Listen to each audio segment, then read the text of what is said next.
This channel does not promote any violent, harmful, or illegal activities. All content provided by this channel is meant for an educational purpose only. Brought to you by V-Guard, co-powered by Sensodyne O Bhimal, বলো কথা কেশরী। তীব্র তাপপ্রবাহ চলছে, পাল্লা দিয়ে চলছে ভোটের উত্তাপ জেলায় জেলায়। প্রচারে তো খামতি নেই, মনোনয়নের সাজো সাজো রথ। 19-এর পর 24-এর লোকসভা ভোটে ফের পদ্ম ফোটানোর হুঙ্কার অর্জুন সিং, সৌমিত্র খাদের। যদিও মনোনয়ন জমা দিতে পুলিশি বাধার অভিযোগ ব্যারাকপুরের বিজেপি প্রার্থী। ভুল বুঝাচ্ছে, আমাদের টাইম হয়ে যাচ্ছে। কখনো ওখানে এদের ইনস্ট্রাকশন তো দেওয়া হবে, কখনো কোন রাস্তা দিয়ে পাঠাচ্ছে, কখনো কোন রাস্তা দিয়ে পাঠাচ্ছে। আপনি জেড ক্যাটাগরি, আগে থেকে পুলিশের ইনফরমেশন ছিল না? সব ইনফরমেশন দেওয়া আছে। তাহলে তার মানে বুঝতে পারছেন কিভাবে হ্যারাসমেন্ট করা হচ্ছে এখানে। মনোনয়ন জমা দিতে গিয়ে কনভয় আটকানোয় বেজায় খেপেছেন ব্যারাকপুরের বিজেপি প্রার্থী অর্জুন সিং। পুলিশের পক্ষ থেকে জানানো হয় যে রাস্তা দিয়ে তিনি ঢুকেছেন সেই রাস্তার নির্দেশ নাকি তাদের কাছে ছিল না। পাল্টা অর্জুন সিংয়ের অভিযোগ, যেসব রাস্তা দিয়ে গেছেন সেই রাস্তাতেই তাকে আটকিয়েছে পুলিশ। এরপর পায়ে হেঁটেই বারাসত জেলা শাসকের অফিসে মনোনয়ন জমা দেন অর্জুন সিং। আমাদের অলরেডি এদেরকে মেসেজ করা হয়েছে যে আমরা এই টাইমে ঢুকবো। আমাদেরকে বলা হয়েছিল আপনার গাড়ির সঙ্গে 4 জন আরো যাবে, যে আপনার প্রপোজাল আছে। ওখানে যেখানে যাচ্ছি আমরা গাড়িটাকে ঘুরিয়ে দিচ্ছি, যেখানে যাচ্ছি সেখান থেকে গাড়ি ঘুরিয়ে দিচ্ছি, যেখানে যাচ্ছি সেখান থেকে। রাজ্যে গেরুয়া ঝড় ঠেকাতে শাসক দলের চক্রান্ত ধোপে টিকবে না বলে সাফ বার্তা দিয়েছেন অর্জুন সিং। অন্যদিকে একই হুঁশিয়ারি দিয়েছেন বিষ্ণুপুরের বিজেপি প্রার্থী সৌমিত্র খা। পরনে ধুতি পাঞ্জাবি, হাতে গীতা নিয়ে এদিন মনোনয়ন জমা দেন বিষ্ণুপুর লোকসভা কেন্দ্রের বিজেপি প্রার্থী সৌমিত্র খা। আগামী 25শে মে বাঁকুড়া বিষ্ণুপুর আসনে ভোট গ্রহণ। নির্বাচন কমিশনের ঘোষণা মতো আজ থেকে শুরু হলো 6ষ্ঠ দফা নির্বাচনের মনোনয়ন পর্ব। আর প্রথম দিনই বাঁকুড়া জেলা শাসকের দপ্তরে গিয়ে মনোনয়ন জমা দেন বিজেপি প্রার্থী সৌমিত্র খা। বাঙালিয়ানার ড্রেসে ধুতি পরে এসেছি, একজন বাঙালি হিসেবে গর্বিত বোধ করি। আমি বাঙালি, আমি গর্বিত বোধ করি, তাই এসেছি ধুতি পাঞ্জাবি পরে। আমি দুর্গাপুর, আর হাতে নিঃসন্দেহে গীতা। সত্যের জয় হবে, সত্যের জয় হবে, নিশ্চিত হবে। আমি সনাতনী ধর্মে বিশ্বাস করি, আমি জ্যোতিষশাস্ত্র মেনে চলি, তাই আমার 12টা 4 মধ্যে নমিনেশন কমপ্লিট করি। বাধা দিয়েও লাভ হবে না, 24শে দিকে দিকে ফুটবে পদ্ম ফুল। মনোনয়ন জমা দিয়ে আত্মবিশ্বাসী বিজেপি প্রার্থীরা।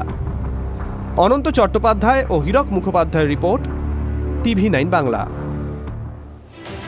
ভোটবঙ্গে গরমের দাপট বাড়ছে, পাশাপাশি দেখা দিচ্ছে রক্তের আকার। মুমূর্ষ রোগীদের ক্ষেত্রে তাদের আত্মীয়রা হাসপাতালে এসে রক্ত দিলেও অনেক ক্ষেত্রে সমস্যা মিটছে না। অবিলম্বে রক্তের সরবরাহ স্বাভাবিক না হলে পরিষেবা ব্যাহত হবার আশঙ্কা। ভোটে ব্যস্ত সব দল, রক্তের অভাব জেলায় জেলায়। দলের নেতাকর্মীরা প্রচার, দেয়াল লিখন, বাড়ি বাড়ি সম্পর্ক অভিযানে ব্যস্ত। রক্তদান শিবিরে আয়োজন করবে কে? এদিকে ব্লাড ব্যাঙ্কগুলিতে রক্ত যে বাড়ন্ত। বাঁকুড়া, নদিয়া, বীরভূম, উত্তর 24 পরগনা, প্রায় সব জেলায় একই ছবি। বাঁকুড়া সম্মিলনী মেডিকেল কলেজের ব্লাড ব্যাঙ্ক কার্যত রক্তশূন্য হয়ে পড়ে রয়েছে। ব্লাড ব্যাঙ্ক থেকে রক্ত সংগ্রহ করতে হলে রোগীদের বেশিরভাগকেই সঙ্গে করে আনতে হচ্ছে রক্তদাতা জোগাড় করতে গিয়ে রীতিমতো কালঘাম ছুটছে দূর দূরান্ত থেকে আসা রোগী এবং তাদের পরিজনদের। কবে ফের বাঁকুড়া সম্মিলনী মেডিকেল কলেজের ব্লাড ব্যাঙ্কে রক্তের সরবরাহ স্বাভাবিক হবে? অধিকাংশ গ্রুপের রক্ত মিলছে না। বাঁকুড়া সম্মিলনী মেডিকেল কলেজ হাসপাতালের বিভিন্ন ওয়ার্ডে যারা রক্তের যাদের চাহিদা রয়েছে বিভিন্ন ধরনের অস্ত্রোপচারের কাজে, সেগুলো কার্যত ব্যাহত হচ্ছে রক্ত না মেলায়। ডোনার না হলে এখন হচ্ছে না, খুব সিচুয়েশন খারাপ। সমস্ত যে ডোনারকে নিয়ে আসতে হচ্ছে, এটা চাপ হচ্ছে, ডোনার পাওয়া যাচ্ছে না। নদিয়া জেলাতেও একই ছবি। কৃষ্ণনগরের শক্তিনগর জেলা হাসপাতাল, কল্যাণীর জওহরলাল নেহরু হাসপাতালে রক্তের অভাবে ভুগছেন রোগী ও রোগীর আত্মীয়রা। যে সকল সাধারণত স্বেচ্ছাসেবী সংস্থাগুলি রক্তদান শিবিরের আয়োজন করেন তারাও পড়ছেন আর্থিক সংকটে। তাদের দাবি সরকারের উদ্যোগ বা সরকারের সেই ধরনের আর্থিক সহযোগিতা না থাকায় তারা অধিকাংশই ক্যাম্প থেকে বিমুখ হয়েছেন, অর্থাৎ রক্তদানের শিবির থেকে বিমুখ হয়েছেন। আর এই তাপমাত্রার মধ্যে সাধারণত মানুষ রক্ত দিতে অনিচ্ছা প্রকাশ করছেন, ফলে রক্তের যোগান কম থাকছে।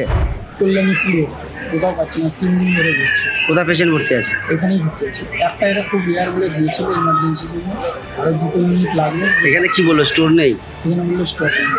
শিবিরের সংখ্যা কম, আর শিবিরের সংখ্যা কমের সঙ্গে রক্তদাতার সংখ্যা আরও কম।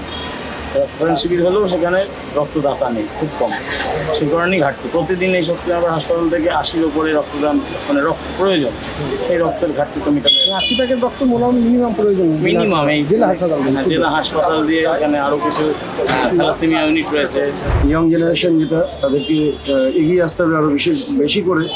এবং আরও একটা জিনিস আছে যে রক্তদানে অনীহা, এই জিনিসটা এখনো আমাদের মধ্যে রয়ে গেছে, যেটা থেকে আমাদেরকে বের করা, এটার জন্য একটু প্রসেস লাগবে, অনেকটা সময় লাগবে।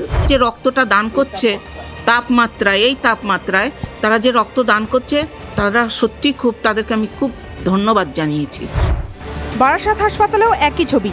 হাসনাবাদ হিঙ্গলগঞ্জ প্রত্যন্ত এলাকা থেকে হাসপাতালে রক্তের প্রয়োজনে এসে ভুগতে হচ্ছে, আনতে হচ্ছে ডোনারকে। এই থ্যালাসেমিয়া আক্রান্ত রোগীরা কোথায় যাবেন? বিশেষত যখন তারা হাসপাতালে আসছেন বা মেডিকেল কলেজে আসছেন, তখন তাদেরকে ফিরিয়ে দেওয়া হচ্ছে।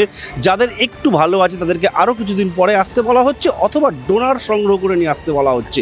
যত ভলেন্টারি অর্গানাইজেশন আছে তাদের সবাইকে নিয়ে আমাদের ব্লাড ব্যাংকের তরফ থেকে বসা হয়েছিল, অন্তত প্রতিদিন একটা স্টকে থাকে, সেইটা আলোচনা হয়েছে এবং আলোচনায় ফলপ্রসূ হয়েছে। সচেতনতা এবং পর্যাপ্ত রক্তদান শিবিরই রক্তের ঘাটতি পূরণে একমাত্র ভরসা হাসপাতাল কর্তৃপক্ষ, রোগী ও রোগীর পরিজনদের। TV9 বাংলা।